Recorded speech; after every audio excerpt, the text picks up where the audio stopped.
அளவுக்கு அதிகமான அன்பு மட்டும் நம்மை முட்டாளாக்குவதில்லை. சிலர் மீது நாம் வைக்கும் கண்மூடித்தனமான நம்பிக்கை கூட நம்மை முட்டாளாக்கி விடுகிறது. தவறு செய்தவனை எத்தனை முறை வேண்டுமானாலும் மன்னித்து விடலாம். துரோகம் செய்தவனை மறந்தும் கூட மீண்டும் மன்னித்து விடாதே. உன் துரோகிக்கு இன்னொரு முறை மன்னிப்பு கொடுப்பது என்பது அவனின் துப்பாக்கிக்கு மற்றொரு தோட்டாவை நீயே போட்டுக் கொடுப்பது போன்றது. முகம் எது, முகமூடி எது என்று கூட தெரியாமல் பழகிக்கொண்டுதான் இருக்கிறோம் பல மனிதர்களிடம்.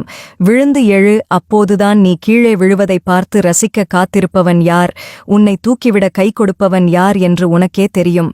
நமக்கானவர்கள் எப்போதும் நம்மை விட்டு விலகுவதில்லை. நம்மை விட்டு விலகியவர்கள் நமக்கானவர்கள் இல்லை என்பதை புரிந்து கொள்ளுங்கள். சொந்தம் என்று சொல்லிக்கொண்டு 1000 பேர் வருவார்கள்.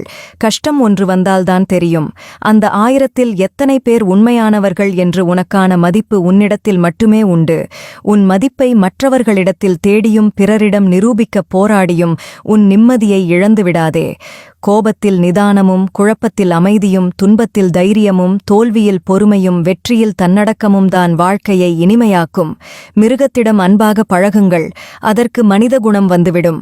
மனிதனிடம் எச்சரிக்கையுடன் இருங்கள், அவன் எப்போது வேண்டுமானாலும் மிருகமாக மாறக்கூடும்.